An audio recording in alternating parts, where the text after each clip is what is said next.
سەبارەت بە کێشەکانی ئەنجومەنی نوێنەرانی عێراق و کۆی پرۆسە سیاسیەکان لە عێراقدا و ئەم حکوومەتی کە لە ئێستادا پێی دەوترێت حکوومەتی کاربڕەکەر دەتوانێت چی بکات بۆ کۆی ئەم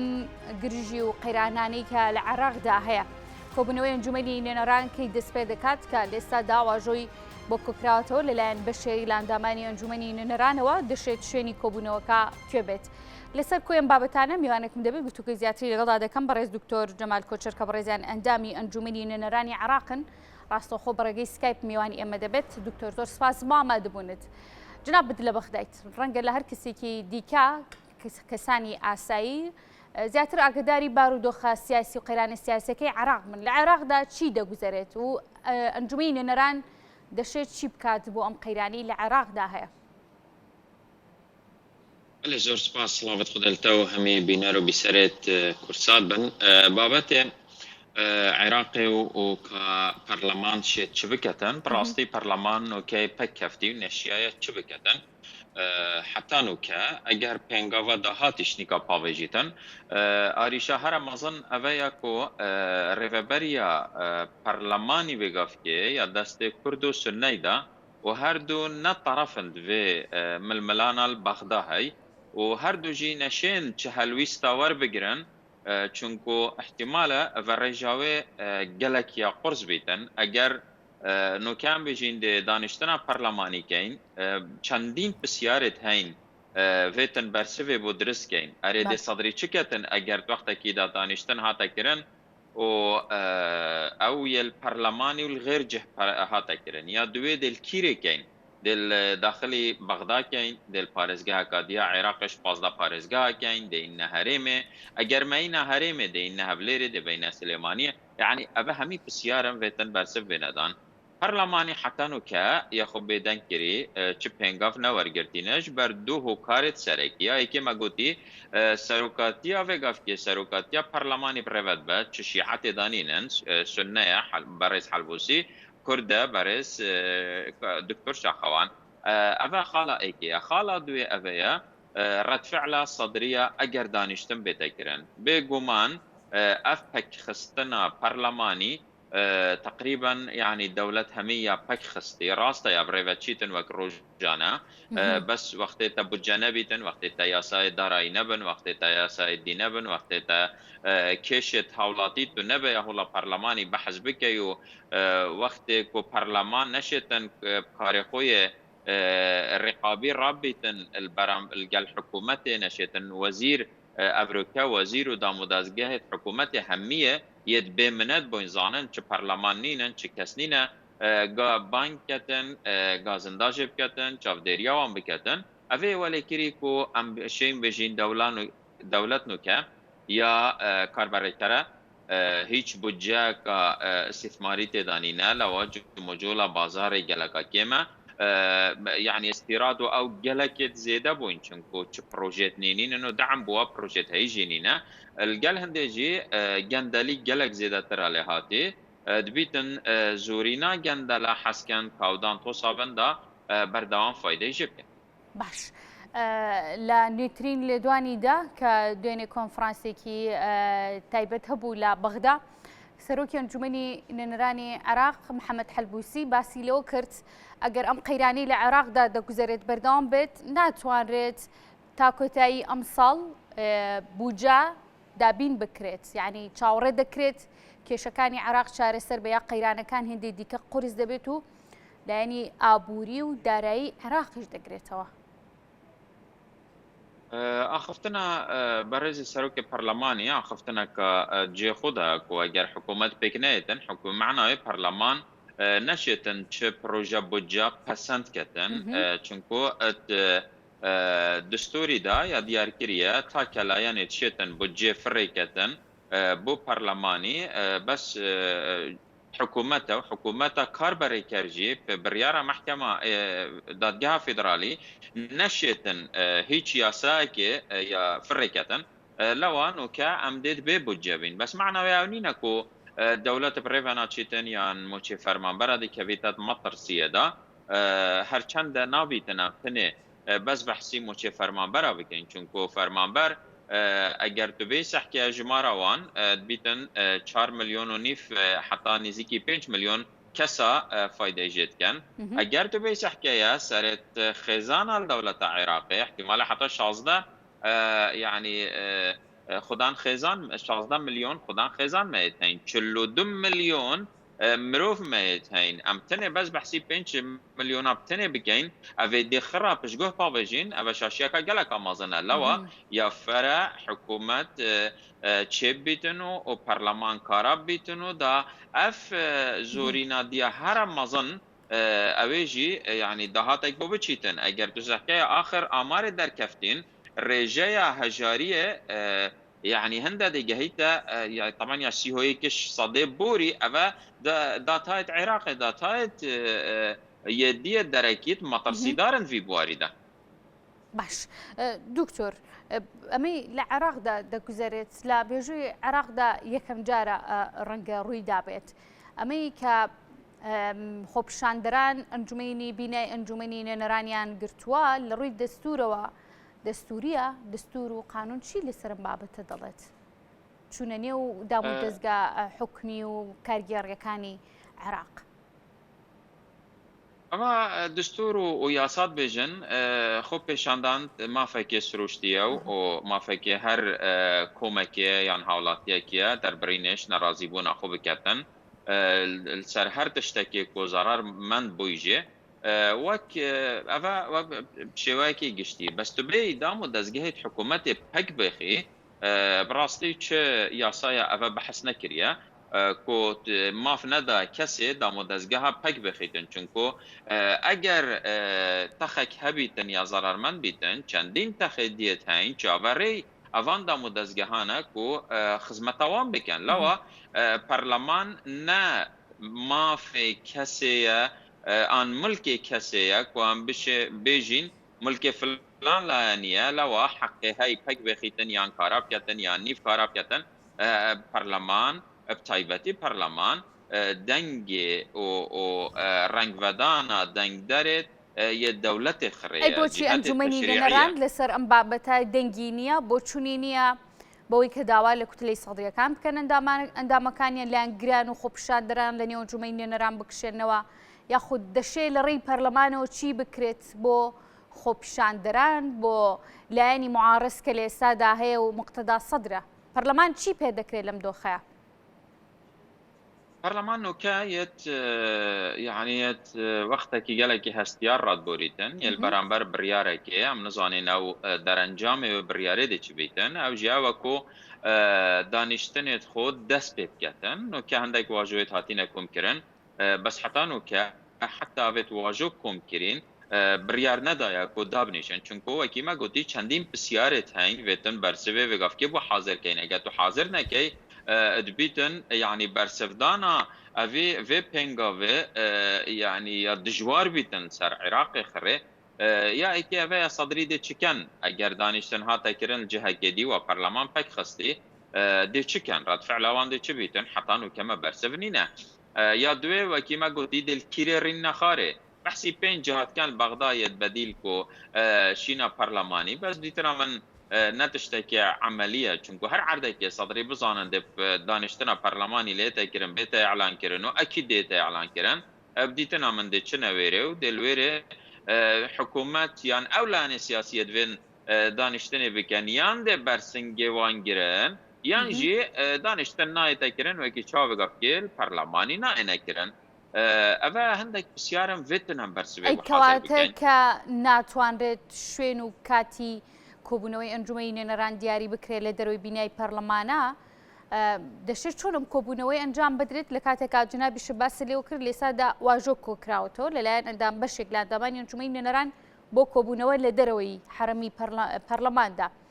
ینی دەشێم کۆبوونەوەی لەکوێ بکرێت کە شوێن و مەکانی ئاشکرا نەکرێت کاتەکەی ئاشکرا نەکرێت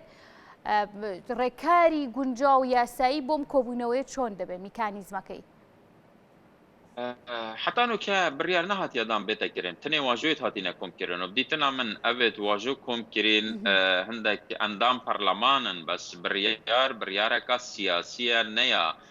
برلمانتارنا چونكو اريشا كسياسيانا يا سياسية لو بيتن سياسيانا أم في برياري بدين أبد طبعا أم وك يقرتول قال هندنا بوينكو جلسة برلماني دست پێ بکەن وەختێکیدا و ئەم نەگەهشتینە ناچ مثلا پشت ڕاستکردناک و چ تشتێ خراب ناچێبیتن یان جی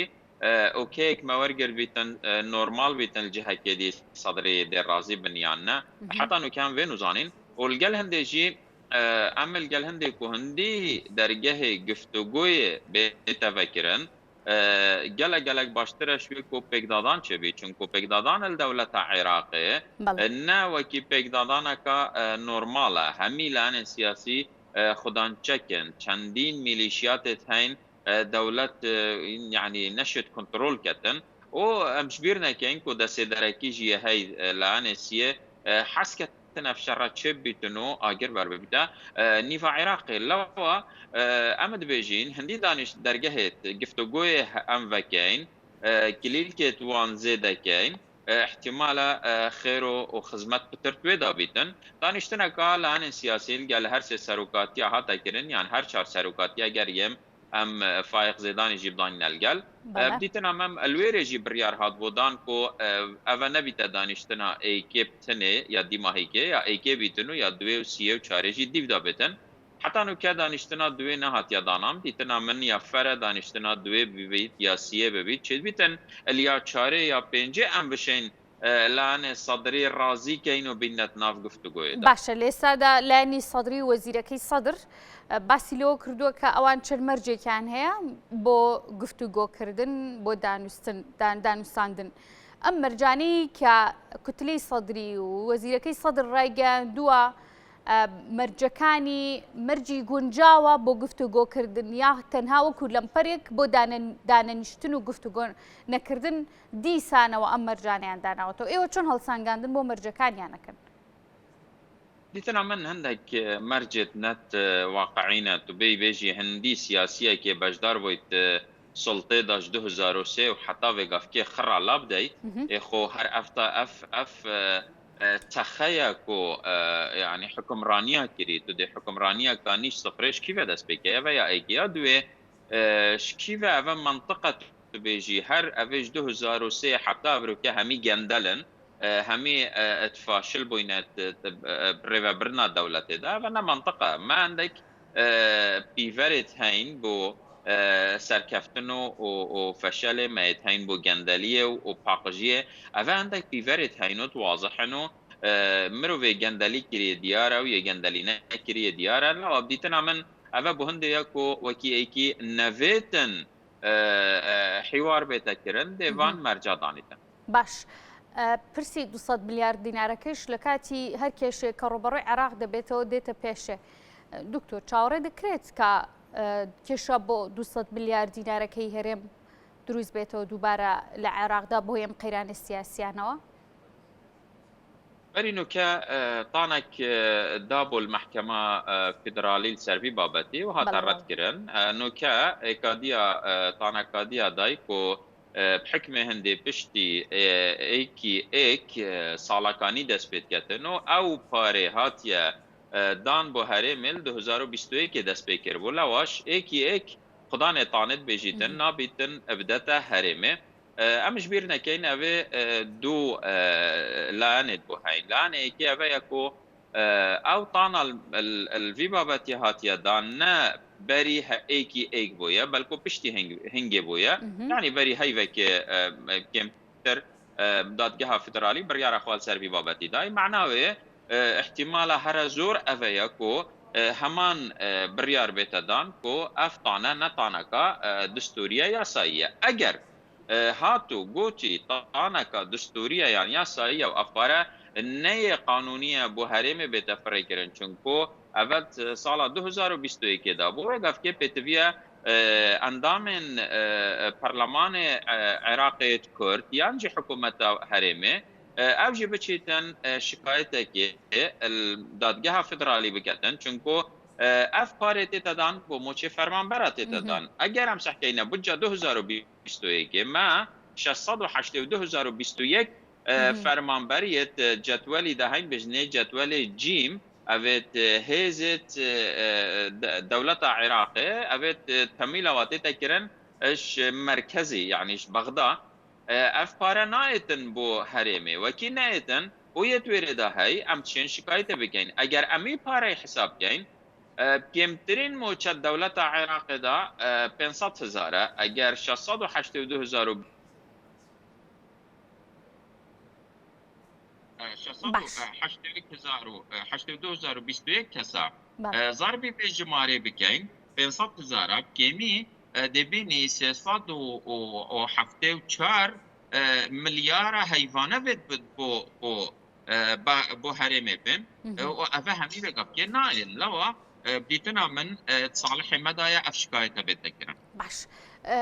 روشي داري حكومتي عراق چۆن دکتۆر بە پێی هەڵسەنگان ڕاستە دانیشتەکانی ئەنجومەنی نوێنەران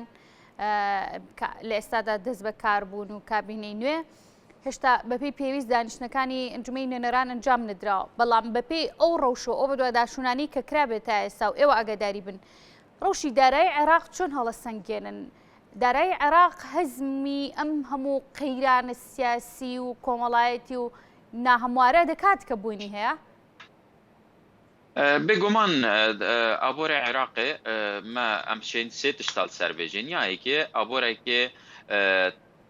علمي اقتصادي داد بجني اقتصادي هش يعني هر ازماك هر قيرانك بيتن يا دجوار بيتن بكه بيتن چونكو ام الدولة العراق دا ما ايك جدري هاي نوتو بينج الصدي دا هات دولة العراق شوية كو غازا وكيل قال قيرانا كوروناي غاز سعرتو دا بازين دولة العراق برف يعني روح عندنا كابوريتشو هذا نقطة ايكي نقطة دوي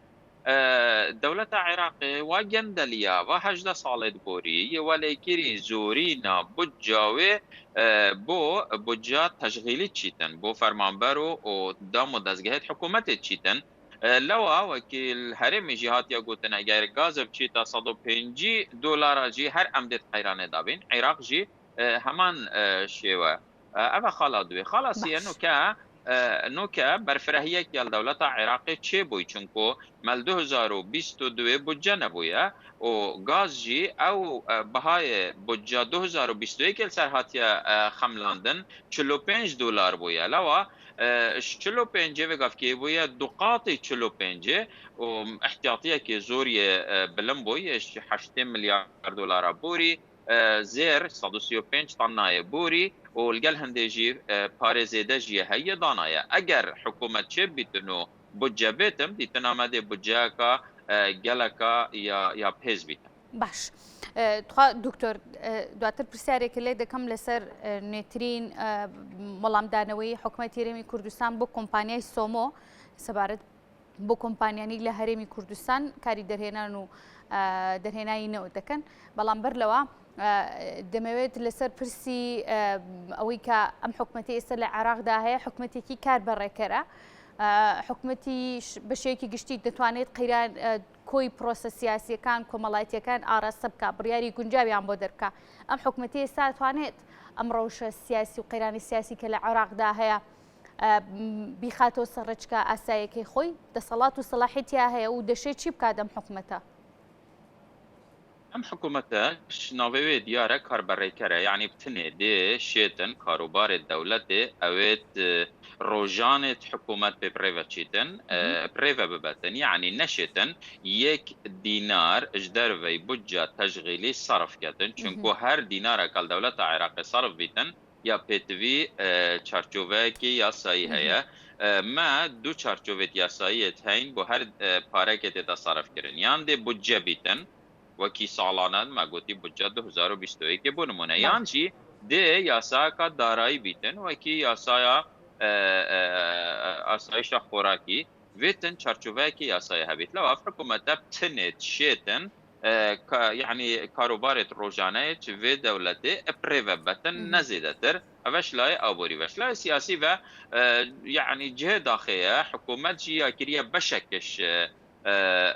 قيرانا سياسي تنكو همان حكومة العراق همي حكومة العراق وحتى يا هرميجي عندك لانة سياسي يا داناي وقت لانة سياسي يا داناي بگاف که بونمونل دف چارچوب هماهنگی کاظمی بشکش راوت صدري و يعني دابش كرينا وقت تتا دابش كرن معنا وين روليوي يلاوازا نشيتن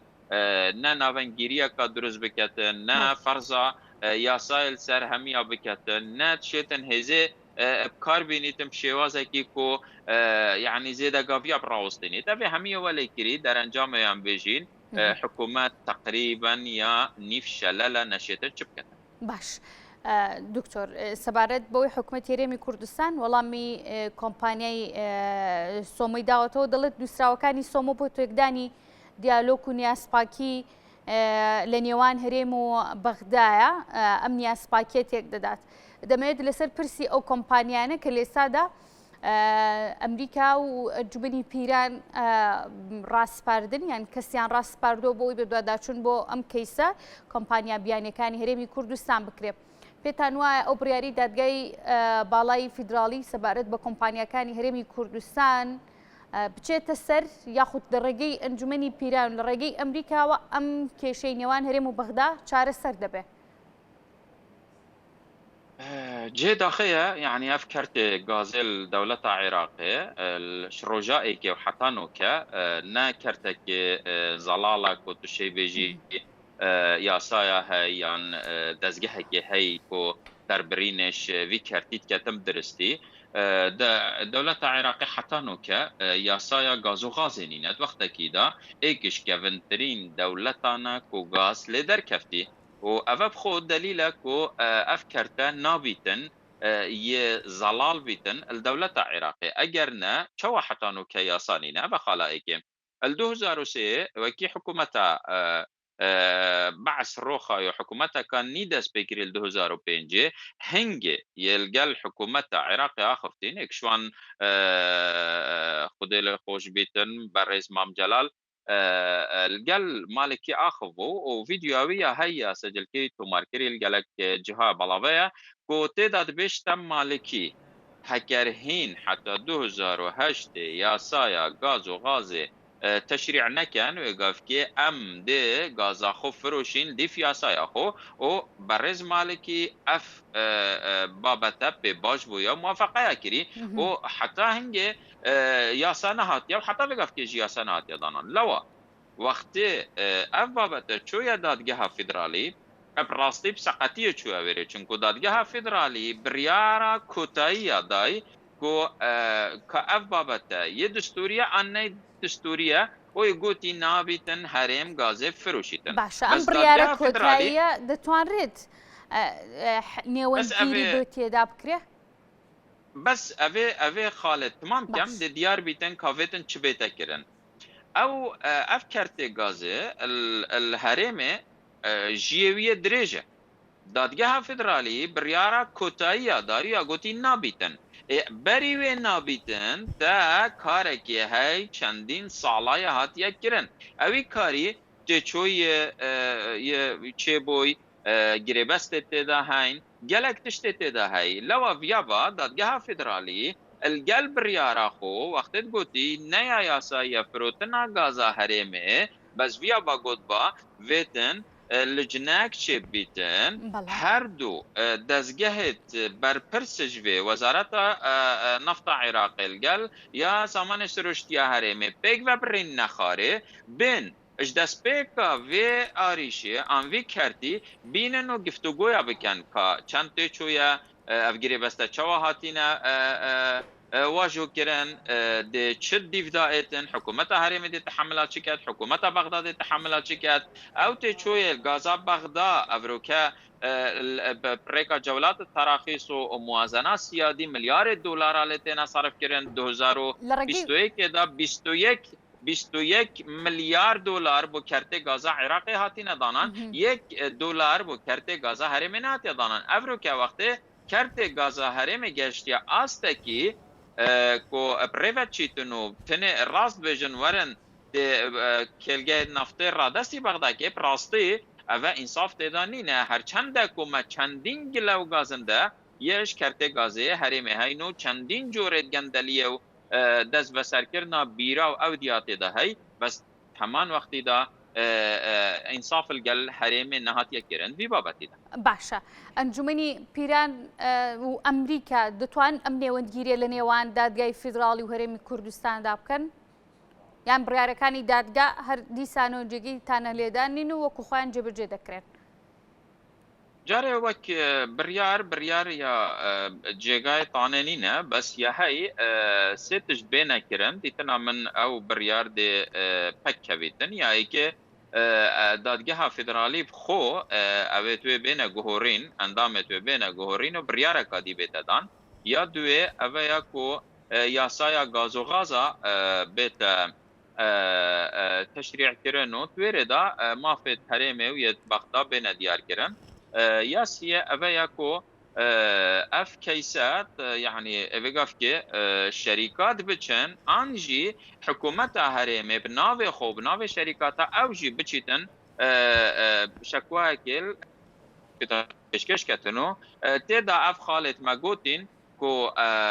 ئەف بڕیارە هاتیەدان ئەف کەرتەل هەرێمێ پڕێڤە چیل سەرپلان بڕیار و ڕێککەفتنە ناڤینە سەرۆک کۆمارێ پێشۆ دابۆل گەل سەرۆک وەزیرێ پێشۆ و یعنی ئەف تشتی هاتیە گوتن هەمی بێتە تەوسیقکردن و ئەو بێنە پێشکەشکردن و سەر ئەساسێ وێ ڕازڤەکردنا vê yasayê an vê biryarê ji dadgeha federalî. باشە بەدەر لە ئەمریکا کە یەکەم وڵاتە لە هەرێمی کوردستاندا کۆمپانیای تایبەتی هەبێت لەسەر پرسینەوەت ینی چاوەڕێ دەکرێت وڵاتانی دیکەش کە بەرژەوەندیان لە نێو هەرێمی کوردستانە هەیە و کۆمپانیای تایبەتیان هەیە ئەوانیش سەبارەت بە داواکەی دادگای فیدراڵی تانەیان هەبێت؟ اوانشي طبعا وقت افدا كومبانيات نيف دولي ويت زبلاح وكيت امريكا مثلا بقافكي كومبانيات امريكيه هين اكسن موبيلا افا يت فرنسيه هين الجا توتالا فرنسيه بي بي بريطانيا روزنافتا روسيا چندین كومبانيات هين افان هميا هند هميا محاميه الدولية هينو اف ملفان نو صايب صانا هي كو بريارة دادگاه فيدرالي همي تشتيك لاكتنو يلا بيرو و همي كومبانيا او رادستي بغداد نخير اوانجي اكيد يعني خاندنا خويا ياساي بو في بابت ياكريو امدزانين ال 2017 و 18 بريز عبادي شكاية تركيا كربوكو او غازا اشهرمت كريتنو اكيد وان قول في دادگهي هبو يو احتياطي خوي ورقرتي لوا بديتنا من وصايا آسان نينا كو بريارة دادگها فدرالي بريفا بچيتنو وقافكي حتى بريز برپرس عن وزير نفطيجي الدادگها فدرالي شكاية السر هينو بحثي جندلي وقالك تشتاية تتكره زور باشا بەڕێز دکتۆر جەمال کۆچەرکا بەڕێزیان ئەندامی ئەنجومەی نوێنەرانی عێراق بوون ڕاستەوخۆ بەڕێگەی سکایپ میوان ئێمە بووی زۆر سپاس بۆ ئەوەی کە میوانمان بوویت ماندوو نەبیت.